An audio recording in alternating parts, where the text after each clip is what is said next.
पहिली चाल हरिभक्तीपरायण रविदासजी महाराज जगदाळे, हरिभक्तीपरायण ऋषिकेशजी महाराज शेटे, मृदंगाची साथ प्रसाद महाराज तरवडे, विष्णुकांत महाराज।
लेपुराचे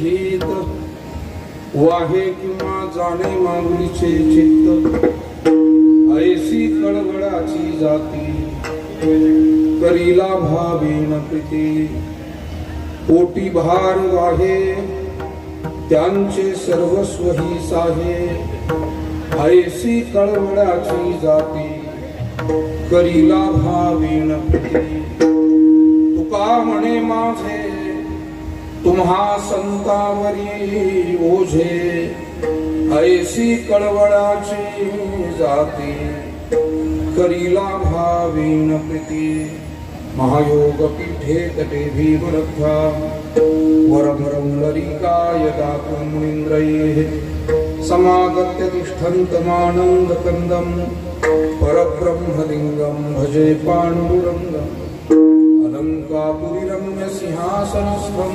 पदाम्भोज तेजस्फुरद्दिक्प्रदेशं विदिन्द्रादिदेवैः सदा स्तूयमानं समाधिस्थमूर्तिं भजे ज्ञानदेवं नमो सद्गुरु तुकया ज्ञानदीपा नमो सद्गुरु सच्चिदानंद रूपा नमो सद्गुरु भक्त कल्याणमूर्ति नमो सद्गुरु भास्करा पूर्ण कीर्ति तपो ज्ञान वैराग्य भक्ति स्वरूपं सदालंकृतं साधु संन्यासयोगं मुखे यस्य वेदांत शास्त्रार्थनीतिं नमो नारायण गिरिं ब्रह्मस्वरूपं मस्तके पाया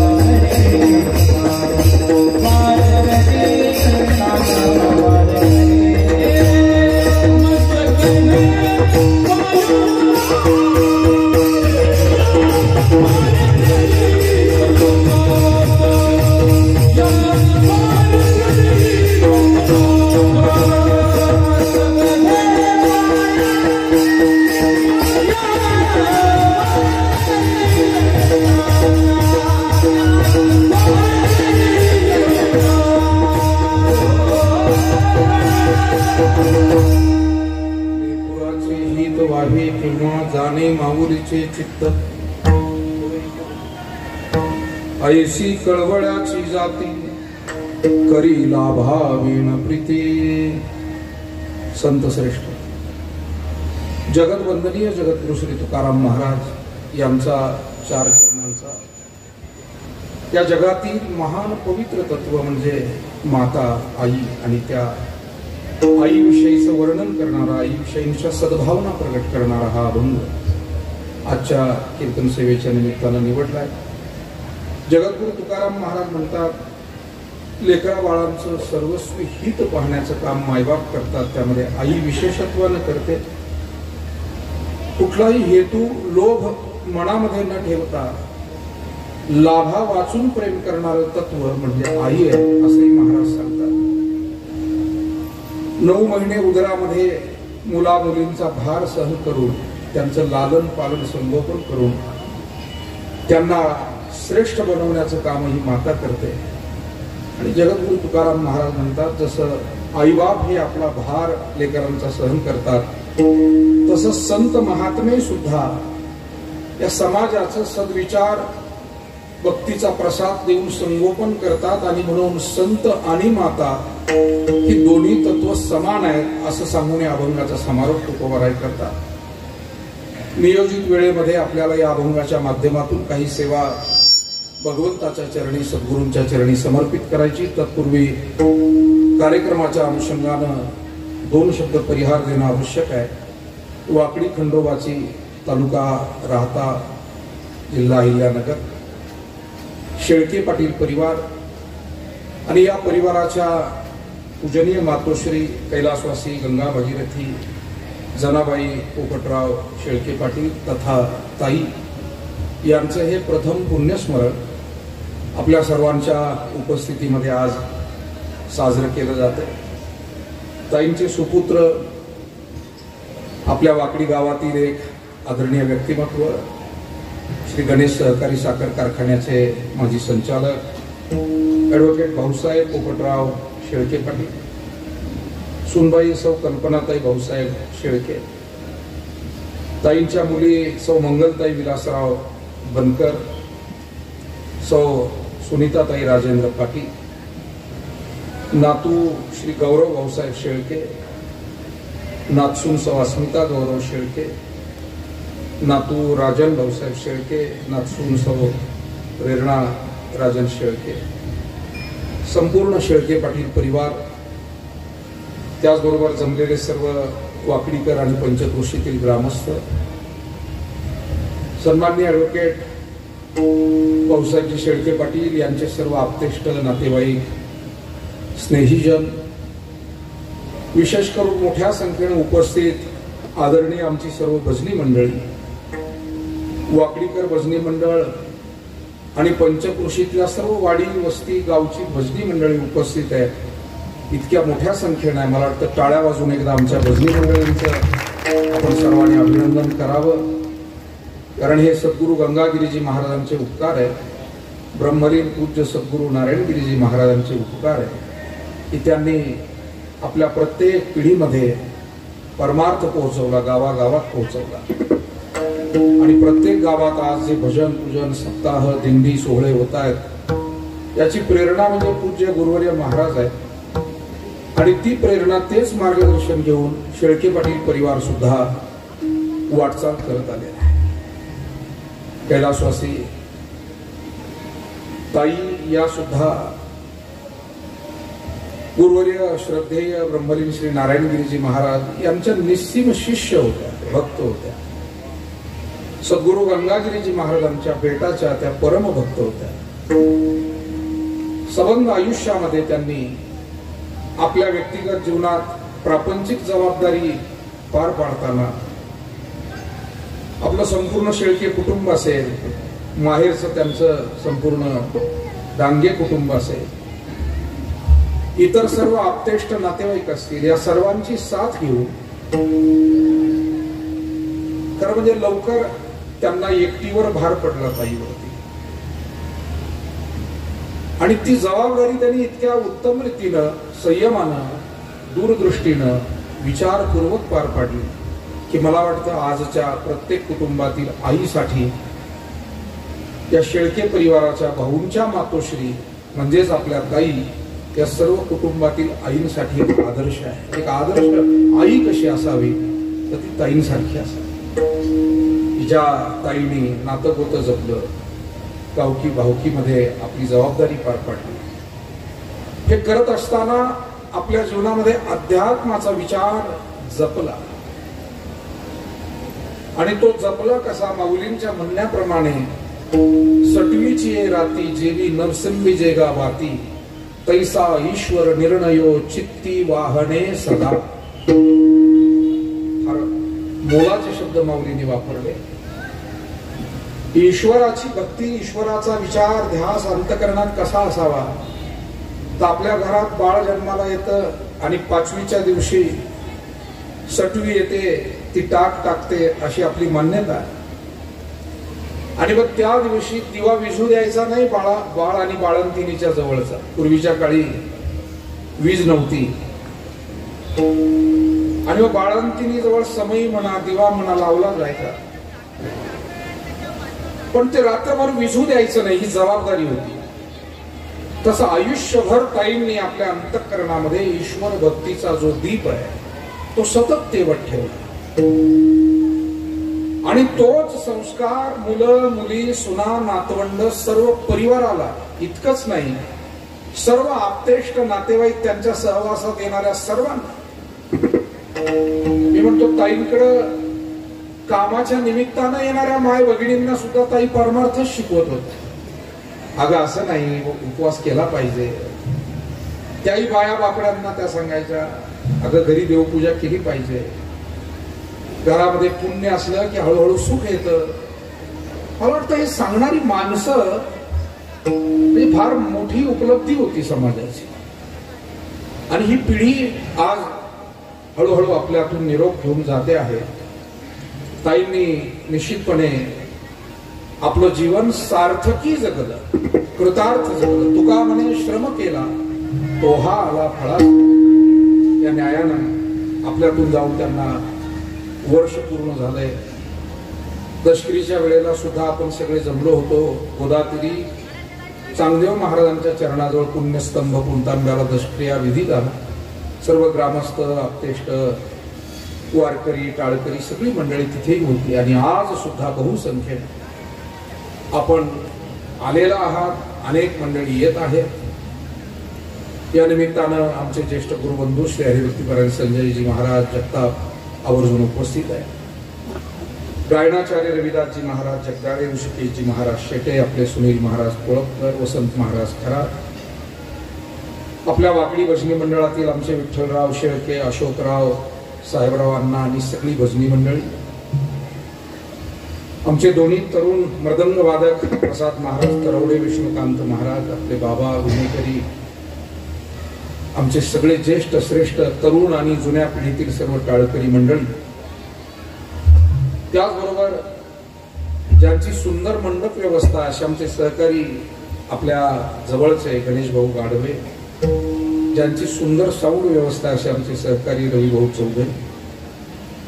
या कार्यक्रमाविषयी भाऊंच्या प्रमाणात ज्यांनी मला वेळोवेळी आठवण करून दिली ते या परिवाराचे पाहुणे, आमचे गुरुबंधू हरिभक्तीपरायण विजयराव खोपसे पाटील अर्थात विजू काका, आमचे दौलतराव खोपसे पाटील, या परिवाराचे व्याही सन्मान्य खरात पाटील, काणेगावचे अशोकराव आणि सर्व मंडळी, वारी या ठिकाणी उपस्थित झालेले माजी सभापती मच्छिंद्रजी टेके पाटील, माझ्या समोर बसलेले सन्मान्य अर्जुन पाटील असतील, शेळके पाटील परिवारातील सर्व ज्येष्ठ श्रेष्ठ मंडळी आहेत, सर्व शेळके परिवार, या परिवाराचे पाहुणे सन्मान्य अच्युतराव बनकर पाटील जे ज्येष्ठ मार्गदर्शक आहेत.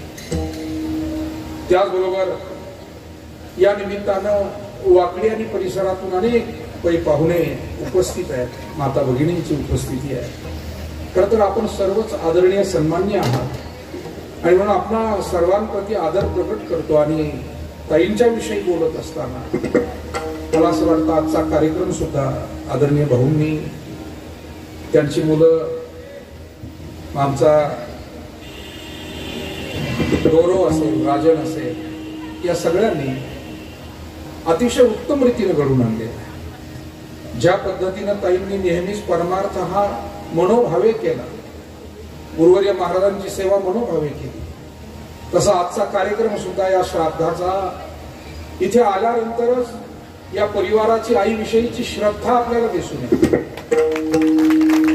इतक्या नीटनेटकेपणानं या दोन्ही नातवांनी, भाऊंनी, संपूर्ण परिवाराने, मुलं मुली, सुना, नातवंड, ताईंच्या भगिनी सुद्धा इथे आहेत, आमच्या देशमुख ताई, सगळ्या मंडळींनी मार्गदर्शन करून हा कार्यक्रम उत्तम रीतीने घडून, ताईंच्या चुलती आहेत, ताईंचे भाऊंचे बंधू आमचे माजी संचालक संजय भाऊ आहेत, सगळी मंडळी कुटुंबातील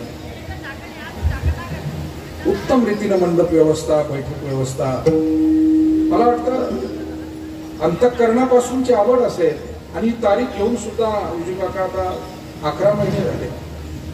पहिल्या महिन्याच्या आत तुम्ही आम्हाला बांधून ठेवलेलं होतं ही अमुक तारीख येणार आहे, या दिवशी आपल्याला हा कार्यक्रम 1 नोव्हेंबरला हा करायचा आहे. आज 1 नोव्हेंबर आहे, दशमी आहे, कार्तिक शुद्ध दशमी आणि उद्या एकादशी.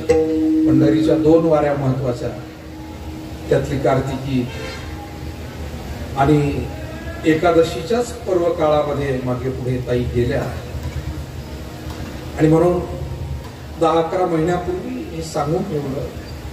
त्यानंतर मध्ये विसरच पडू दिला नाही. दर महिन्याला आदरणीय शेळके भाऊ असतील, राजन असेल, विजू काका असतील, सगळी मंडळी भेटत होती. जे कोणी पाहुणे भेटले ते आठवण सगळे देत होते. जवळ्याला गेलो तरी मावशींनी आठवण दिली, म्हणाले ताईंचं श्राद्ध आता जवळ आलं, आता जवळ्याला माणसं पंधरवाड्यात जाऊ. तर अशा पद्धतीनं हा कार्यक्रम अतिशय मनोभावे भक्तिभावानं या ठिकाणी आयोजित केलेला आहे. ताईंनी प्रपंच आणि परमार्थ याची उत्तम सांगड घातली. मला वाटतं आपण बसलेले बहुसंख्य परिवार या मार्गाने जात आहोत आणि गेलं पाहिजे. आपलं जीवन प्रापंचिक जबाबदाऱ्या पार पाडल्या की जीवनामध्ये सुविधा निर्माण होतात आणि आध्यात्मिक सेवा आपण जीवनात करत राहिलो की सुखाचा अनुभव जीवनामध्ये. सुविधेमध्ये सुख नाही हे जगाला पूर्वीही संत सांगत होते आणि आज ते वास्तव हळूहळू आपल्या ध्यानात येत आहे.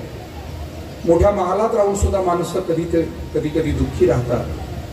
सर्व भोग ऐश्वर्य आपल्या आजूबाजूला असताना सुद्धा माणसं एकाकी पण अनुभवतात. याचाच अर्थ सुविधा आणि सुखांचा संबंध तसा फारसा नाही, तात्पुरता आहे. पण अध्यात्मातून जे पुण्य निर्माण होतं, पुण्य बल निर्माण होतं, ते आपल्याला आयुष्यभर सुखी ठेवतं, किंबहुना दुःखातून बाहेर पडायला सुद्धा मदत करतं. आणि म्हणून संतांनी अट्टहास केला, हरिमुखे म्हणा, हरिमुखे म्हणा, पुण्याची गणना कोणते. परमार्थ महाधन,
चरण व्हावया जतन हे उपाय लाभाचे.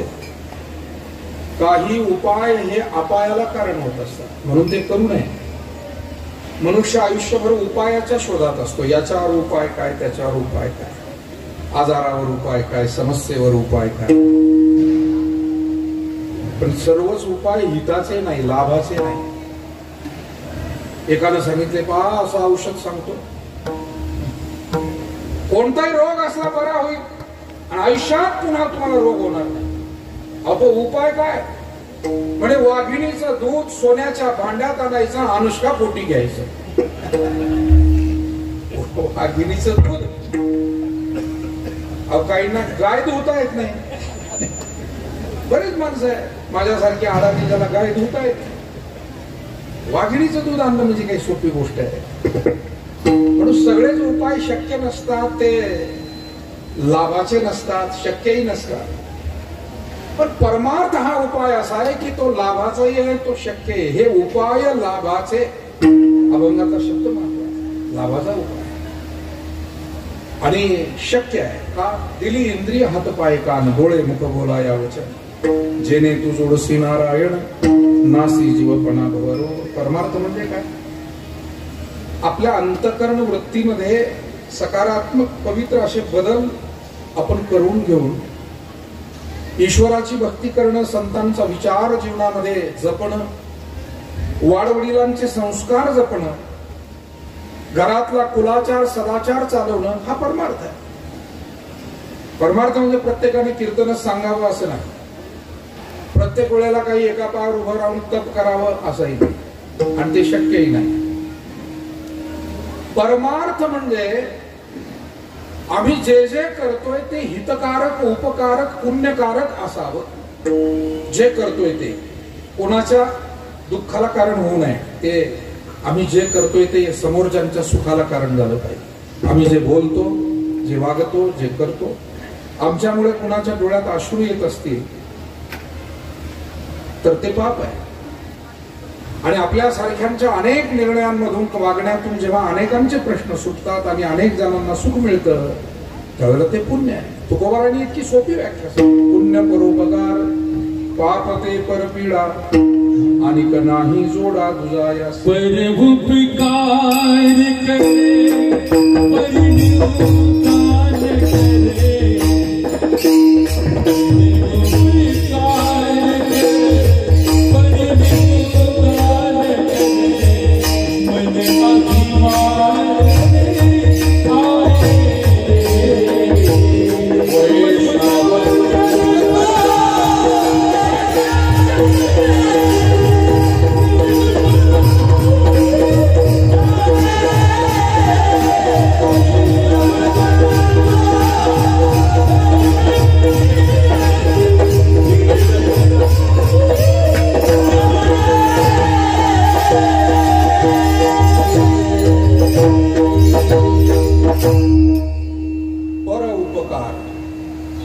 पण हा उपकार केल्यानंतर ज्यांच्या मनामध्ये अभिमान सुद्धा नसतो, सेवा भावनेनं, पवित्र भावनेनं जे करत राहतात, आणि म्हणून ताईंचं जीवन हे अत्यंत पुण्य परोपकारमय होतं.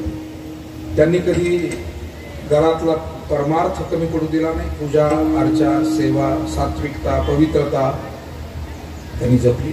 आजही हा संपूर्ण शेळके परिवार, आमचं वाकडी गाव, या गावामध्ये शेळके परिवार काय, लहारे परिवार काय, पोते परिवार काय, आहेर परिवार, बरीच मंडळी सगळी आहेत.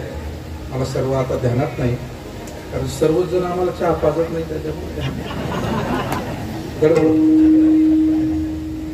आता आमच्या शेळके पाटलांनी तर जेवायलाच बोलावलंय. या कार्यालयाचे मालक भाऊसाहेब आणि नानासाहेबाचे वडील कोंडीराम अण्णा शेळके, विठाला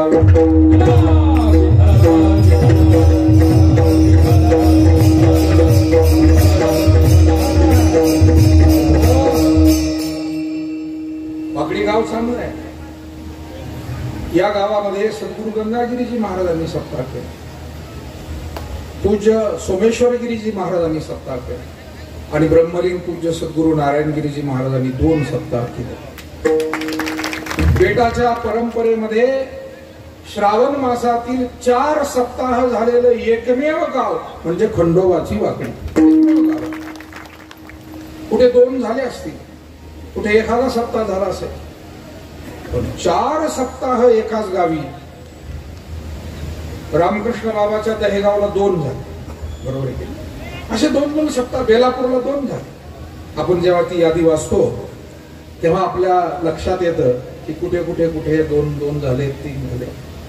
3चंही नाव फारसं सापडलेलं नाही. 3 नाहीये कुठेच. 2च सप्ताह झाले फार फार तर इतर गावी. 4 सप्ताह वाकडीमध्ये वाकडीकरांची भक्ती 100, 150, 200 वर्षापासून, वाडवडिलाच्या काळापासून हे गाव परमार्थ करत. उत्तम शेती,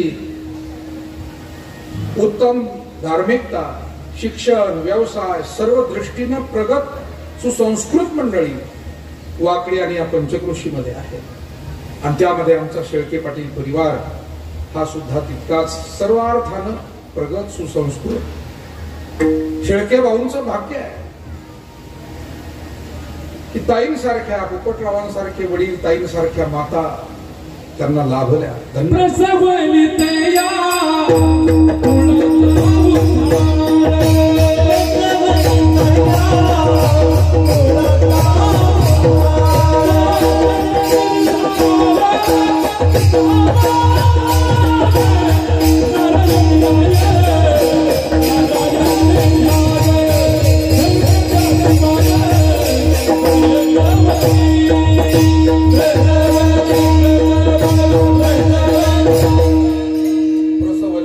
कुळाचा उद्धार, अशी पुण्यवान माता त्या कुळाचा उद्धार करते. आणि म्हणून आदरणीय शेळकेताई यांनी खरोखर भाऊंना आई आणि वडील दोघांची उणीव भासू दिली नाही. बेटावर ज्या वेळेला यायच्या मोटरसायकलवर भाऊ नेहमी ताईला घेऊन हजर व्हायचे. आज त्यांना आदरांजली वाहण्यासाठी आवर्जून इथे आपल्या जिल्हा परिषदेच्या सन्माननीय माजी अध्यक्ष या परिवारावर परिसरावर ज्यांचं विशेष प्रेम आहे अशा सौभाग्यवती नामदार शालिनीताई विखे पाटील यांनी या ठिकाणी उपस्थित झाले. त्यांनाही धन्यवाद देतो. खरं तर त्यांच्या मागे अनेक कार्यक्रमांचा व्याप खूप मोठा असतो, परंतु तरी सुद्धा मी परिसरामध्ये जिल्ह्यामध्ये जिल्ह्याबाहेर सुद्धा पाहतो या सगळ्या व्यापातूनही वेळ काढून सातत्यानं सर्व ठिकाणी होईल तेवढं सुख दुःखामध्ये जाण्याचा प्रयत्न त्यांचा असतो. भाऊनी काल मला फोनवर सहज माहिती दिली होती, विजू काकांनी सांगितलं होतं आणि तदनुसार शालिनीताई या ठिकाणी आल्या. अतिशय वेळेमध्ये आपण ही सेवा संपन्न करत असताना ताईंच्या विषयी मी सांगत होतो की आदरणीय ताईंनी बेटामध्ये मला असं वाटतं महिन्यापेक्षा जास्त वेळ कधी त्यांना यायला झाला नाही. महिन्यात त्या येतच होत्या. येताना महाराजांना डबा घेऊन येणं, काहीतरी मुरमुरेच घेऊन येतील, काहीतरी घेऊन येतील, फुटाणे घेऊन येतील जेवणाच्या डब्यासोबत. यासोबत इथे बसलेले अनेक असे भाविक आहे की तुम्ही सर्वांनी महाराजांवर सगळ्या वारकरी संप्रदायावर खूप प्रेम केलेलं आहे आणि ताई सुद्धा त्यात अग्रणी होत्या. आल्यानंतर महाराज जर कधी कधी जेवायचे नाही 2-2 दिवस. महाराजांचा स्वभाव हट्टी होता थोडा, नारायणगिरीजी महाराज. पण ताईने जर सांगितलं की महाराज आहो तुम्ही जेवले नाही, कीर्तनाला जायचंय हे पोरं म्हणत होते, आणि मग ताईंनी जर आग्रह धरला तर महाराजांनी मग जेव सांगा तुम्ही काय आणलंय द्या. इथे अभिष्ट चिंतन सोहळा महाराजांचा केला. आदरणीय शेळके भाऊंनी वस्तीवर वाकडीकरांना सोबत सर्व ग्रामस्थ वाकडी आणि शेळके भाऊ यांनी तो सोहळा केला होता. मला वाटतं किती साली असेल मला माहित नाही. 96 ला केला. भैयासाहेबांनी सांगितलंय गोरे पाटील 96. राहू द्या आता, बसा आता उशीर झाला, बसून घ्या. 96 साली सप्ताह केला, आपला अभिष्ट चिंतन सोहळा केला. त्यावेळेला महाराज आले. सोन्याची अंगठी दिली होती, महाराजांनी परत दिली ती. बरोबर तो प्रसंग आठवतो. महाराज म्हणजे आम्हाला काय सोनं देऊन काय, आम्ही काय वापरणार आहे. नाही म्हणे भाऊ म्हणले आईची आमच्या इच्छा आहे. भाऊ म्हणे तुमची आई आहे तर आमची आईच आहे ना. महाराजांचे शब्द आहे. साधूचे सहज मुखातून ती व्हिडिओ क्लिप आजही आपण ऐकून पहा. सगळ्यांनी नवीन पिढीने सुद्धा ऐकली पाहिजे फार. आणि अभिष्ट चिंतन या शब्दावरच संपूर्ण प्रवचन महाराजांनी ते केले की अभिष्ट चिंतन का करावं, कोणाचं केलं जातं, अभिष्ट चिंतन म्हणजे काय, सहस्त्रचंद्र दर्शन म्हणजे काय वगैरे वगैरे संपूर्ण विषय त्यांनी त्याला अनुसरून मांडला होता. तर गुरुवर्य महाराजांचं विशेष प्रेम वाकडीकरांना आपल्या सगळ्या भागालाच लाभलेलं आहे. शेळके पाटील परिवाराला ते विशेष मिळालं, ताईंना विशेष मिळालं. विशेष सेवा त्यांनी केली आणि आनंदाची बाब अशी की या कुटुंबामध्ये ताईंच्या सुनबाई असतील, नातसुना असतील, ताईंच्या मुली असतील, बहीण असेल, सगळा परिवार आध्यात्मिक आहे.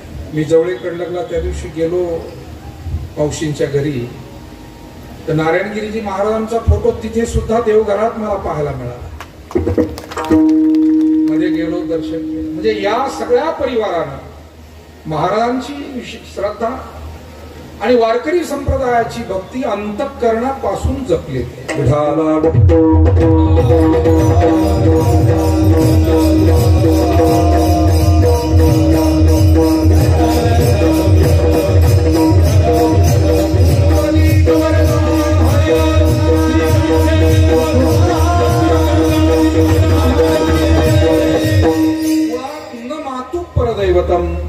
आई सारखं श्रेष्ठ दैवत या जगामध्ये दुसरं नाही असं संत महात्म्याने आपलं शास्त्र सांगतंय. आणि या जगामध्ये आईच्या आशीर्वादानं, आईच्या मार्गदर्शनानं इतिहास घडलेला आहे. हा आपला भारत देश. पांडवांच्या माता कुंती यांनी ज्या पद्धतीने पांडवांना मार्गदर्शन केलं, संस्कार केले. कौरव पांडवांमध्ये फरक फक्त संस्काराचाच आहे ना. एरवी एका घरातले आणि माणसांमध्ये सुद्धा, स्त्री पुरुषांमध्ये सुद्धा बदल. कोणाला तरी आपण ज्येष्ठ म्हणतो, श्रेष्ठ म्हणतो. असं का? विचारामुळे, कर्तृत्वामुळे, संस्कारामुळे, स्वभावामुळे माणसातलीच माणसं सुद्धा श्रेष्ठ ठरत असतात, उत्तम, मध्यम, कनिष्ठ ठरत असतात. पांडवांना उत्तम नव्हे सर्वोत्तम घडवण्याचं काम कुंतीनं केलं. अभाव होता, अडचणी होत्या, पण त्या अडचणीतही गरिबी असेल तरी संस्काराचं दारिद्र्य कुंतीनं आपल्या मुलांना येऊ दिलं नाही. मला वाटतं पैशाचं थोडंसं दुर्भिक्ष होईल. पैसे येतात जातात, संसारामध्ये लहान मोठा कुणी असो, अनुकूल प्रतिकूल काळ आपल्या प्रत्येकाच्या जीवनात येतो. पण आपल्या प्रत्येक घरामध्ये कधी संस्काराची वानवा नसली पाहिजे, संस्कृतीचा तुटवडा नसला पाहिजे. म्हणजे पुन्हा एकदा आपण अडचणीतून सुद्धा उभे राहतो. हे पांडवांचं चरित्र आहे, हे कुंतीचं चरित्र आहे. हे कुंती मातेनं पांडवांना नीती शिकवली. आणि म्हणून कौरवांनी भले ही द्रौपदीची विटंबना केली असेल, पण पांडवांनी प्रतिशोध म्हणून पुन्हा पुन्हा भगिनीची विटंबना नाही केली. ही नीतिमत्ता त्यांच्यात रुजवली होती. धृतराष्ट्र आणि गांधारी स्वतःचे आईबाप असताना कौरवांनी कधी त्यांचा सत्कार केला, त्यांचं दर्शन केलं, आशीर्वाद घेतले, असं महाभारतात तुम्हाला कुठे आढळलं असेल वाचताना तर मला सांगा. की दुर्योधन गेला आणि आई वडिलाचे आशीर्वाद घेतले, दुःशासन गेला आणि आशीर्वाद नाही. म्हणून आज आम्हाला नव्या पिढीतील बंधू भगिनींना सुद्धा हा निर्णय घ्यायचा आहे की आम्हाला कुणाचा वारसा घेऊन चालायचा आहे. आम्हाला वाईट दुर्जनांचा अनुकरण करायचंय का सात्विक सज्जनांचं अनुकरण करायचंय. तुका म्हणे उघडे आहे हितघात. हे उघड आहे आपल्याकडे. हित करायचं जीवनाचं का घात. जया जेऊची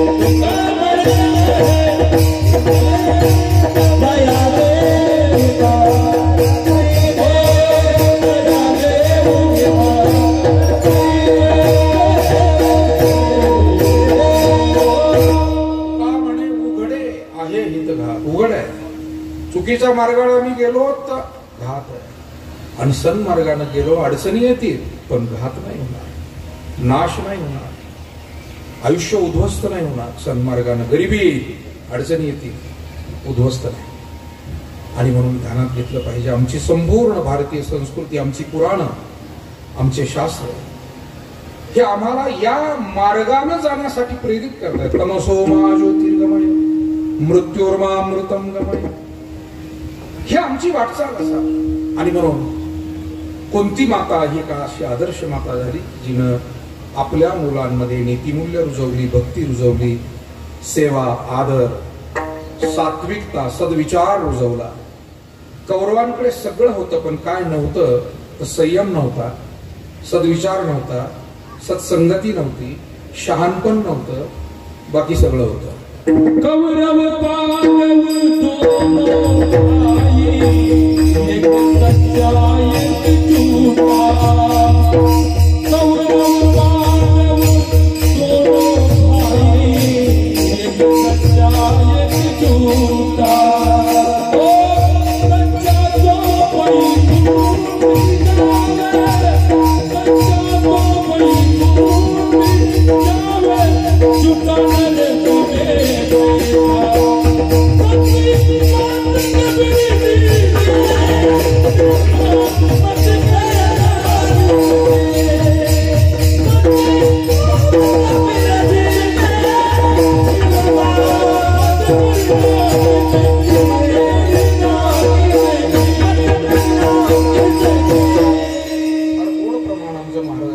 कबीर महाराजांचं कौरव पांडव दोनों भाई, एक सच्चा एक झूठा. सच्ची बात कबीर जी की. ही खरी गोष्ट कबीरदास म्हणतात, मी तुम्हाला सांगतो. आणि म्हणून कुंती मातेसारखी आदर्श माता, जिजाऊ मा साहेबांनी ज्या पद्धतीने छत्रपती शिवरायांना घडवलं, संस्कार दिले, ही आदर्श माता. पुण्यश्लोक अहिल्या देवी सारखी माता की जिनं व्यक्तिगत जीवनात अनेक दुःख पचवले. पतीचं निधन, एकुलत्या एक मुलाचं निधन, सासरे गेले जे आई वडिला समान सासरे होते, मल्हारराव होळकर, ते गेले. नंतर एकटीवर भार पडला. पण दुःखात रडत बसण्यापेक्षा इतरांच्या जीवनातली दुःख कशी कमी करता येईल हा मार्ग त्यांनी शोधला. कुठे घाट बांधले, कुठे बारव खोदली, कुठे देवळांचे जीर्णोद्धार केले, कुठे त्यांनी धर्मशाळा बांधली, कुठे अन्नक्षेत्र सुरू केले. मला वाटतं जिजाऊ मा काय, अहिल्या देवी काय, सावित्रीबाई काय, किती आदर्श मातांची उदाहरणं आहे. आणि आजही घराघरामध्ये आपल्यासारख्या आदर्श आई आहेत की ज्या आपल्या परिवाराला आजही तो संस्कार. म्हणून मला वाटतं जर का संस्कार द्यायचेच बंद झाले ना कुटुंबात, तर पोलीसही पुरणार नाही, मिलिटरी अपुरी पडेल, जेल अपुरे पडतील. मान्य आहे मला की आज प्रश्न खूप वाढलेले आहे, हिंसा वाढली, प्रश्न वाढले. पण तरी सुद्धा माझं स्वतःचं निरीक्षण समाजामध्ये फिरत असताना असं आहे की 80% समाज सर्व भागामध्ये, कुठल्याही भागात जा, कुठल्याही जाती धर्मात तुम्ही पहा, 80% समाज हा चांगला आहे. 10-20% लोक ज्यांना लवकर प्रसिद्ध व्हायचं असतं, लवकर श्रीमंत व्हायचं असतं, लवकरच सगळं, असे लोक अनितीचा मार्ग अवलंबतात आणि कुठेतरी प्रश्न निर्माण करतात. मला वाटतं 80% समाज आजही चांगला काय, तर त्याचं उत्तर आहे तुमच्यासारखे आदर्श माता पिता आजही घराघरामध्ये आहे की जे आपल्या मुला लेकरांना बरं वाईट शिकवतात, खरं खोटं काय ते शिकवतात, योग्य अयोग्याची ओळख करून देतात. याला सत असत विवेक बुद्धी असं म्हटलेलं आहे. आणि म्हणून आदरणीय ताईंनी सुद्धा जे संस्कार या कुटुंबाला, भाऊंना, सुनबाईला, मुलींना, नातवंडांना जे केले, त्यांच्या सहवासात आलेल्या प्रत्येकाला त्यांनी चांगलं मार्गदर्शन केलं. संयमी स्वभाव होता, शांत स्वभाव होता, सुखदुःख पचवण्याची हिंमत होती, धैर्य होतं. आज आमच्याकडे सगळं शिक्षण वगैरे सगळं असलं तरी कधी कधी तुमचा माझा धीर खचतो, आपण कमी पडतो सुखदुःख पचवायला. जुन्या पिढीतलं हे वैशिष्ट्य होतं की आजच्या काळापेक्षाही अनेक दुःख मोठमोठी जुन्या पिढीनं पाहिली, अनेक प्रतिकूलता पाहिली. पण कधी आत्महत्या करावी किंवा कधी काहीतरी नैराश्याचे विचार असे या जुन्या पिढीच्या मनामध्ये येत नव्हते. मला वाटतं अध्यात्मातून मिळणारी शक्ती काय आहे, अध्यात्म का करायचं, ध्यान, भजन, ग्रंथ वाचन, तीर्थयात्रा, ईश्वराची भक्ती, संतांची सेवा, ग्रंथाची सेवा का करायची, का करायची, तर त्याचं उत्तर एकच आहे की आपल्याला त्यातून मनोबल, आत्मबल प्राप्त व्हावं, बुद्धी शुद्ध व्हावी, मन स्थिर व्हावं. आणि बुद्धी शुद्ध राहिली, मन जर स्थिर राहिलं तर माणूस शरीरानं दुबळा असेल तरी तो फार ताकदवान असतो. पण ज्यांची बुद्धी विचलित झालेली आहे, भ्रमित झालेली आहे, ज्यांचं मन चंचल आहे, अशी ताकदवान माणसं सुद्धा जगामध्ये फारसं काही करू शकत नाही. आणि ताईंनी त्यांच्या जीवनामध्ये या सद्गुणांचा परिचय त्यांच्या वर्तनातून दिलेला आहे. आणि अशा पद्धतीची जी आई आहे, की आई कशी असते, महाराज अभंगाच्या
सुखाने माऊलीचे चित्त. मला वाटतं घरामध्ये आई वडील हे असे असतात की जे सतत त्या लेकरा बाळांच्या हिताचा, त्यांच्या सुखाचा ध्यास मनामध्ये असतो. घरातली मुलं जर लवकर नाही आले ना तर म्हातारी माणसं तोपर्यंत झोपत नाही. कुठली आई, कुठले वडील त्यांना तोपर्यंत चैन पडत नाही. गाडीचा आवाज आला, पोराचा आवाज आला, मग नाही विचारलं बोललं तरी चालेल, पण ते म्हणतात आलाय आता झोपूया. खरं म्हणजे त्या येणाराला या गोष्टीचं किती भान असतं का बेभान होऊन घरी येतो वगैरे वगैरे, हे सगळे प्रश्न आहे. पण त्या मायबापांचं चित्त मात्र गुंतलं.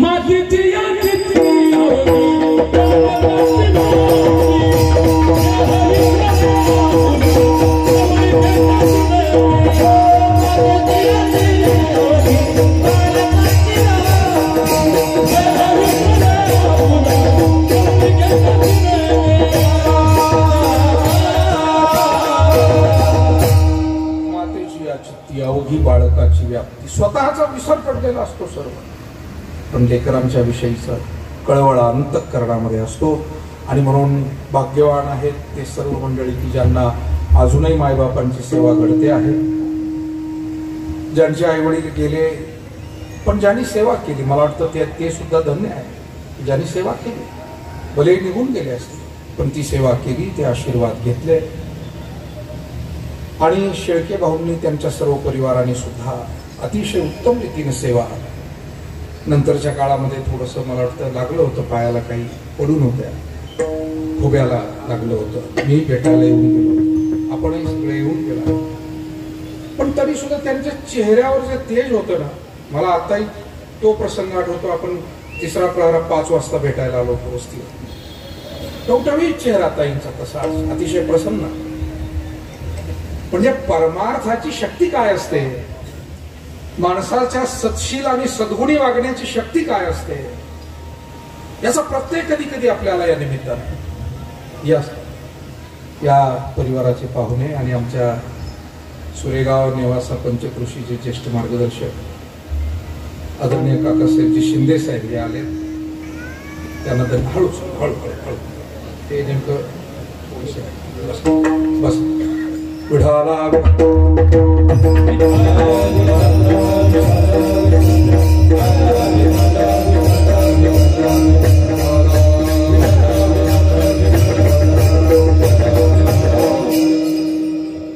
म्हणून मातेची चित्ती अवघी बाळकाची व्याप्ती. आई वडिलांचा हा ध्यास मनामध्ये असतो. मला वाटतं कोणती आई जर देवळात गेली ना तर ती स्वतःसाठी खरंच काही मागत नाही. तुम्ही कोणाही आमच्या माता भगिनीला विचारून पहा, केलेला उपवास कधी स्वतःसाठी असतो का, केलेली पूजा कधी स्वतःच्या मागणीसाठी की माझं बरं होऊ दे, नाही म्हणत. कुठलीच आई बहीण नाही, माझ्या कुटुंबाचं भलं होऊ दे, माझ्या पतीचं बरं होऊ दे, मुला लेकरांचं बरं होऊ दे, मुली मुलं सुना नातवंडांचं बरं होऊ दे. आदरणीय आमचे ज्येष्ठ गुरुबंधू नंदकिशोर महाराज वर या नंदकिशोरजी महाराज खरात या परिवाराचे व्याही आणि आमचे स्नेही, कारण महाराजांची पुतणी या परिवारामध्ये दिलेली आहे. विढाला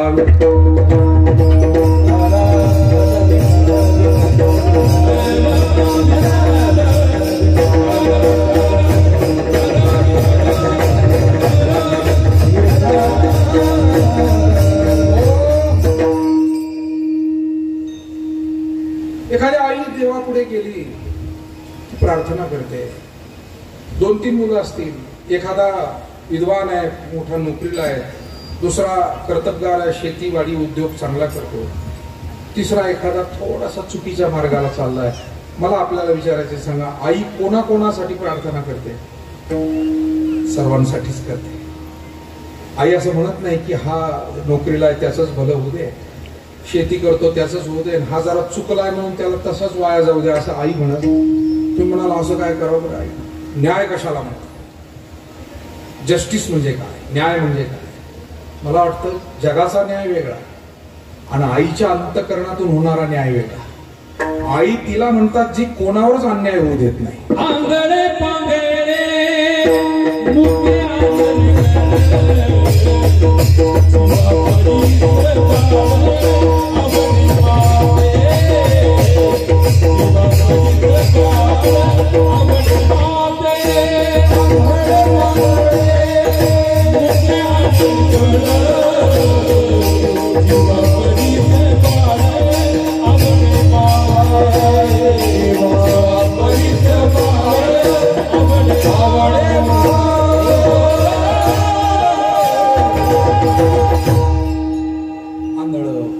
जसं काही बाळ असेल. परंतु आई असं म्हणत नाही की हे माझं नाही. मी सांगू आपल्याला, आई जेव्हा प्रार्थना करते तेव्हा कदाचित या 3 मुलांमध्ये जे थोडस चुकीच्या मार्गाला चाललं, पहिली प्रार्थना त्याच्यासाठी करते. ते म्हणजे हे दोघं तर चांगलेच आहे, पण याचं जरा देवा बरं होत आहे.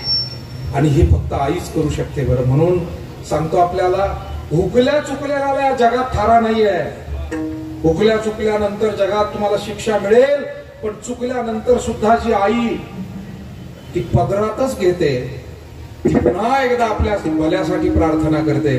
आणि म्हणून लेकुराचे हित वाहे माऊलीचे चित्त. महाराज म्हणतात, तिचा कळवळा तिच्या अंतकरणात असतो. लाभा वाचून प्रेम ती करते. अभंगाचं दुसरं चरण. ऐसी कळवळाची जाती, ऐसी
लाभा वाचून प्रेम.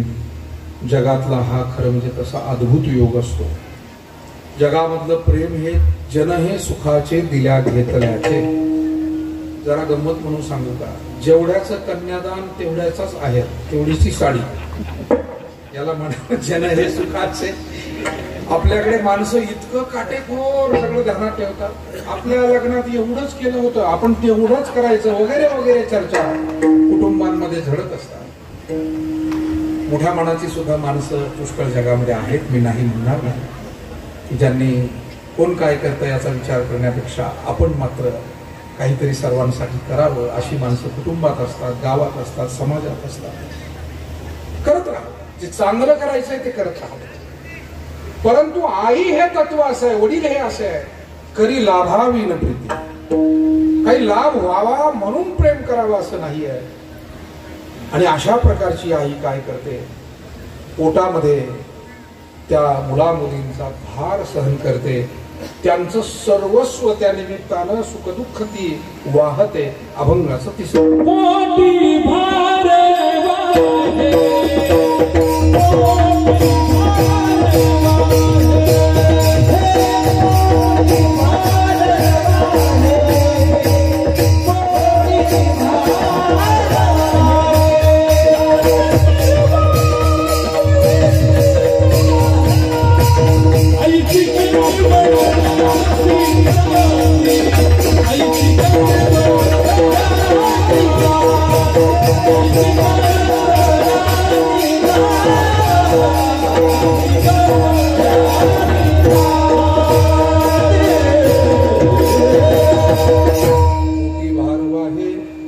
त्यांचे सर्वस्व ही साहे. लेकरांसाठी आईला काय नाही त्याग करावा लागत. खाण्यापिण्यापासून झोपेपासून ती आईच जाणते. खरं म्हणजे एकदा भगवान श्रीकृष्णाला सुभद्रा म्हणाले, जेव्हा अभिमन्यू तरुण मुलगा डोळ्या देखत गेला, सुभद्रेला खूप दुःख झालं. आणि तिचे सख्खे भाऊ श्रीकृष्ण सुभद्रेचं सांत्वन करतायत की ताई आता झालंय ते झालंय, नको. त्यावेळेला सुभद्रा म्हणते, अरे देवा, एका आईचं लेकरावर किती प्रेम असतं आणि ते डोळ्याआड झाल्यानंतर तिला काय दुःख होतं हे समजण्यासाठी तुला कृष्ण अवतार घेऊन भागणार नाही, राम अवतार घेऊन भागणार नाही. हे देवा, तुला एखादा अवतार आईचा घ्यावा लागेल. पण आईचं काय प्रेम असतं. का मायेक लोहनी बाळक काळे नेता एकुलते, होय का उदक तुटता विना. आणि म्हणून त्याचे सर्वस्व हिस आहे. त्या बालकांचं ती सर्वस्व सहन करत राहते. आणि एवढं करून सुद्धा काही बालकांची चूक झाली तरी आई मात्र त्याला सतत सन्मार्ग दाखवते, आशीर्वाद देत राहते. अशा पद्धतीनं हा आईचा महिमा जगद्गुरु तुकोबाराय म्हणतात. या जगामध्ये मातेचं जसं हे निर्हेतुक प्रेम आणि उपकार बालकांवरती आहे, तसा संत महात्म्याचा समाजावरती हा परोपकाराचा भाव आहे, निर्हेतुक प्रेम आहे. संत महात्मे सुद्धा या भूतलावर येतात ते केवळ समाज सन्मार्गी लागावा, शहाणे करुणी सोडावे सकळ जण, या न्यायानं समाज हित अंतःकरणामध्ये घेऊन संत महात्मे कार्य करतात. ब्रह्मलीन पूज्य सद्गुरु नारायणगिरीजी महाराजांनी सुद्धा तुमच्या आमच्या सारख्या सर्वसामान्य सगळ्या जनता जनार्दनापर्यंत परमार्थ पोहोचवण्याचा अट्टहास केला. महाराजांना मी खरं सांगू, जे जे सगळेच इथे आमचे गुरुबंधू मंडळी आहे सगळे, महाराज वर पसंत भरतजी महाराज इकडे या, वर या. संजय महाराज आहे, दादाभाऊ महाराज आहे, भरत महाराज, सगळे आपण जवळजवळ सगळेच महाराजांच्या परिवारातले आहोत. महाराजांना सर्वात काय आवडत होतं तर मी तुम्हाला माझं स्वतःचं अल्पबुद्धीचं आकलन, महाराजांना सर्वात जास्त कीर्तन आवडत होतं. त्याच्या पलीकडे काही ब्रह्मांड कशाचाही त्याग करू शकत होते. ते राजा महाराजा पंतप्रधान आला तरी महाराज म्हणे नाही कीर्तन आहे, आता मला हे काही सोडता यायचं नाही. काय कीर्तनावर प्रेम, काय समाज प्रबोधनावर प्रेम. त्यांनी कधी भोजनाचा विचार केला नाही, पण भजन पूजन कीर्तन, अहो पेटामध्ये जागर असायचं आणि प्रत्येक एकादशीला जागराला तुम्हीच सगळं मंडळी गावोगावची जागराला यायची. त्यावेळेला बैलगाडी, नंतर ट्रॅक्टर आले, हळूहळू ट्रॅक्टरमध्ये माणसं यायची. आले की मग अरे पोरावा जेव घाला, ही सगळी मंडळी आली, अमक्या गावची वाकडीची आले, अमक्या गावच्या जेव घाला. जेवण खावणं झाले की संध्याकाळी जागर तो सकाळपर्यंत असायचा. काकडा होऊन काकड आरती होऊन सकाळीच ते भजन संपायचे. आणि मग सकाळी महाराजांना भेटायला गेले, सगळे स्नान करून द्वादशी सोडून यायचे ना. मग महाराजांच्या दर्शनाला गेले, महाराज म्हणायचे अरे ते आमकी गवळण कुणी म्हटली रे, ते भजनारे विचार. मग ते हळूच हा माग सरकतो, तो माग सरकतो. महाराज म्हणजे आमच्यातलंच म्हणतात, अरे ते म्हणत जाऊ नये बाबा, क्षेपक आहे ते, संतांचे अभंग म्हणावे. म्हणजे पहाटे 3ला आणि 4ला सुद्धा महाराज भजन ऐकत असायचे. कोणाचा अभंग कुठे चुकला, कोण चुकीची चाल म्हणला, कोण चुकीचा अभंग म्हटला. हरिणाम सप्ताह सुद्धा रात्री 2-2 वाजता महाराज प्रहारात गेलेले आणि जवळून पाहिलेलं आहे आपण सगळ्या. अरे म्हणू नका हा अभंग, संतांचा अभंग म्हणा, मनाच्या रचना म्हणू नका, गीत म्हणू नका. या म्हणतो महाराजांना भजन किती आवडायचं हे त्याचं उदाहरण की रात्री 2 वाजता सुद्धा त्यांचं लक्ष, त्यांचं चित्त भजनात होतं. कधी कधी आमच्या सारख्याच दुर्दैवाने कीर्तनात उभं राहून आमचं चित्त कीर्तनात नसतं. चप्पल कुठं सोडली कुणास ठाऊक. मला असं वाटतं आपल्याला थोडा तरी हा काही सद्गुण या महात्म्यांकडून घ्यावा लागेल. ब्रह्मानंदी लागली टाळी, कोण देहाते सांभाळी. महाराज कीर्तन करायला लागले की किती वेळ होऊन जायचं कळायचं नाही. हे काही त्यांचं म्हणजे ठरलेलं नव्हतं, पण समजायचंच नाही. 1 तास झाला, 2 तास झाले, मग कुणीतरी हळूच म्हणायचं, गावकरी म्हणा, टाळकरी म्हणा, अरे किती वाजले रे बाबा, इतके वाजले. 3 तास होऊन गेले काय, हो हो काय हरकत नाही, आता 3 तास झाले, आता देतो ठेवून. आणि देतो ठेवून म्हणल्यावर समजून घ्यायचं अजून 1 तास शिल्लक आहे. देतो ठेवून म्हणजे विषय ठेवून देतो. तुम्ही जसं एकमेकाला म्हणतो देतो ठेवून, तशातलं नाही ते वेगळं, ते वेगळं. महाराजांची भाषा वेगळी. देतो ठेवून म्हणजे कीर्तन आटपून घेतो असं त्यांची भाषा होती बोलणे. देतो ठेवून आता विषय. पंढरपूरला एकदा आषाढी वारी महाराज आजारी होते आणि 4 वाजता कीर्तन, दुपारी 4 वाजता. नंतर त्यांनी रात्रीचं कीर्तन दुपारी घ्यायचे म्हणजे जाणाराला सोपं राहतं. महाराज नेहमी समाजाच्या हिताचा विचार करून पुण्यतिथीची कीर्तन सुद्धा दुपारी करायला लागले. नंतर रात्रीची अडचण लोकांना जायला यायला नको. तर दुपारी 4ला कीर्तन चालू झालं, 3:30-4ला. महाराज आजारी होते, पडूनच होते, जेवलेले नाही, काही नाही, फळ नाही फळावं. विणा घेतला आणि रामकृष्णारी भजन सुरू झालं. आजही ते रामकृष्णारी भजन सगळ्यांना. तुकाराम महाराजांनी रामकृष्णारी भजन तासभर केलं होतं. ही कथा आपण सांगतो. गुरुवर्य नारायणगिरीजी महाराजांनी तासभर केलेलं रामकृष्णारी भजन आम्ही ऐकलंय. पुन्हा काही जे रामकृष्णारी चाललं, जे चालीत तालात आणि जे नाचायला लागले महाराज विणा घेऊन. स्टेज होता 10x15चा असा. तो स्टेजही पूर्ण आहे. कोण जाऊन हात धरायला पाहतंय, कोण जाऊन थांबवायला पाहतंय. तो दिव्य सोहळा आम्ही डोळ्याने अनुभवला की एका महात्म्याचा देहभाव हरपून गेल्यानंतर काय भाव असतो. मायबाप हो, एक क्षण खरंच अवघड आहे.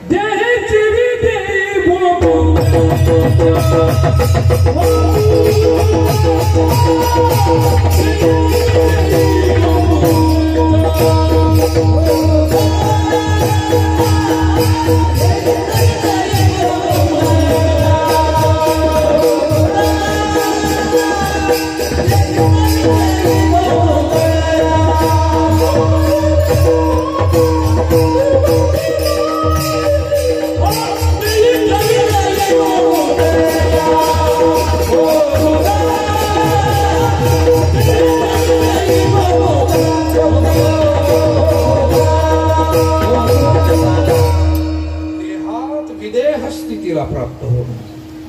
आणि हे करत असताना कीर्तनावर प्रेम, समाजाच्या आध्यात्मिक हितावर प्रेम, आणि तोच ध्यास घेऊन गुरुवर्य नारायणगिरीजी महाराज त्यांच्या आयुष्यामध्ये एकही दिवस सुट्टीवर गेले नाही. असा एकमेव महात्मा आहे. एकही दिवस सुट्टीवर कुठे गेले नाही. जेव्हा बेटात आले त्याच्यानंतर या समाजाला आणि इथल्या लोकांना आणि भाविकांना सोडून कुठंच गेले नाही. संपूर्ण आयुष्य इथे आल्यानंतरच जवळजवळ 60 वर्षाचं आयुष्य ते आपल्या भागासाठी जगले.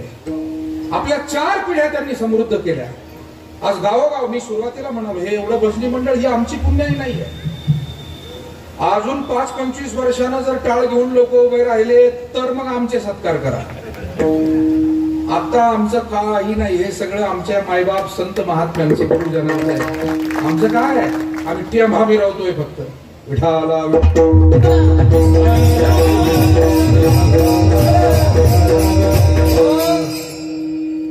सत्कार सोहळे आम्हाला आवडतात. पण हे तुम्ही बसलेली माणसं ही पुण्याई त्या जुन्या महात्म्यांची, गुरुवर्य महाराजांची. हे भजनी मंडळ उभं हे जुनी पुण्याई. इथून पुढच्या 5-25 वर्षांना जर या मंडपात लोक कीर्तन ऐकायला बसले तर आमच्या लोकांनी काहीतरी केलं असं म्हणायचं, नाहीतर मग सगळे वानतासच झाले असं म्हणायचं. शेतकऱ्याची भाषा. वानतास नव्या पिढीला नाही करायचं. ती नळी जर कोंडली ना पेरणीची तर मग ते धान्य पडत नव्हतं. मग ते वानतास जायचं. तसं आम्ही केलं कीर्तन, आम्ही केलं भजन, आम्ही केले सप्ताह, आम्ही केला दामडौल. पण त्याच्यातून जर समाज घडला नाही, संस्कार मिळाले नाही, कुटुंबांना समाजाला दिशा मिळाली नाही तर ती वानतास आहे. विठाला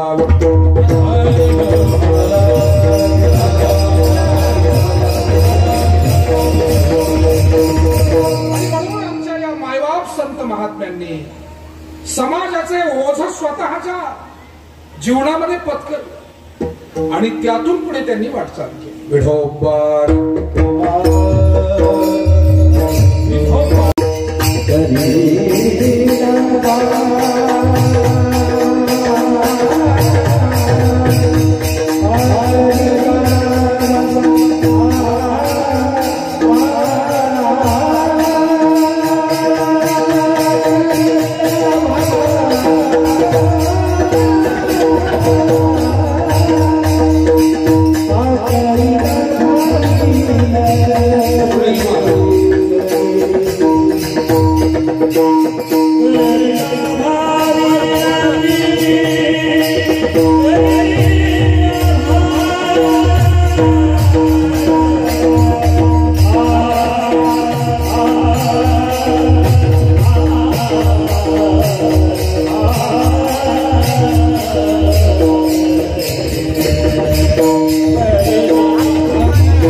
2:15 या ठिकाणी सेवा सुरू आहे. बरेचसे आपले सर्व पूज्य संत मंडळी आणि मान्यवर या ठिकाणी उपस्थित आहेत. महंत आमचे ज्येष्ठ गुरुबंधू राजेश्वर गिरीजी महाराज यांच्यासह सर्व गुरुबंधू महाराज मंडळींचं आगमन, त्याचबरोबर आपल्या अहिल्यानगर जिल्हा परिषदेच्या माजी अध्यक्षा सौभाग्यवती नामदार शालिनीताई विखे पाटील आणि विविध क्षेत्रातील अनेक पै पाहुणे, मान्यवर, माता भगिनी आपल्या सर्वांची उपस्थिती आहे. यानंतर एक 5-10 मिनिटाची फक्त अपेक्षा आपल्या सर्वांच्या वेळेची आहे, कारण त्यासाठीच आपण हा वेळेत सर्व कार्यक्रम जो घेतला तो कुठेही दिरंगाई होऊ नये, उशीर होऊ नये आणि म्हणून पुढे या सगळ्या मान्यवरांनी 2-2 शब्द प्रातिनिधिक स्वरूपामध्ये सर्व संत मंडळींच्या वतीनं कुणीतरी प्रातिनिधिक 2 शब्द बोलतील, आदरणीय वहिनीसाहेब बोलतील, गावकऱ्यांच्या वतीनं, पाहुण्यांच्या वतीनं अशा 2-4 श्रद्धांजली या ठिकाणी होतील. त्याचं नियोजन संयोजक करतील. आपण मात्र कुणीही उठू नये. आपल्या सर्वांच्या वतीनं मी कैलासवासी गंगा भागीरथी जनाबाई, पोपटराव शेळके तथा ताई यांना भावपूर्वक आदरांजली अर्पण करतो. ताईंनी खरोखर एक आदर्श जीवनाचा वस्तुपाठ आपल्यापुढे घातला आणि गुरुवर्य महाराजांच्या मार्गदर्शनाखाली अत्यंत चांगल्या पद्धतीचं एक आध्यात्मिक जीवन प्रपंच करत असताना त्यांनी जगलं. निश्चितपणे त्यांना परमात्मचरणी स्थान प्राप्त झालेलं आहे. त्यांचे आशीर्वाद या परिवाराला अखंड राहावे. मी पुन्हा एकदा आज सन्माननीय ॲडव्होकेट भाऊसाहेबजी शेळके पाटील, त्यांची मुलं गौरव, त्याचबरोबर राजन, त्याचबरोबर त्यांच्या सौभाग्यवती कल्पनाताई, त्यांच्या बहिणी मंगलताई विलासराव बनकर आणि सुनीताताई राजेंद्र पाटील, नाथसुना अस्मिता आणि प्रेरणा, या सगळ्या परिवाराला धन्यवाद देतो. अतिशय चांगला कार्यक्रम तुम्ही घडवून आणला. मनोभावे हा कार्यक्रम केला. तुमच्या अपेक्षेप्रमाणे मोठ्या संख्येनं सर्व मान्यवरांनी सुद्धा या ठिकाणी उपस्थित राहून आपली श्रद्धांजली प्रकट केली. त्याबद्दल उपस्थितांनाही धन्यवाद. आपल्या परिवाराला धन्यवाद. या ठिकाणी थांबतो. विठ्ठल जय जय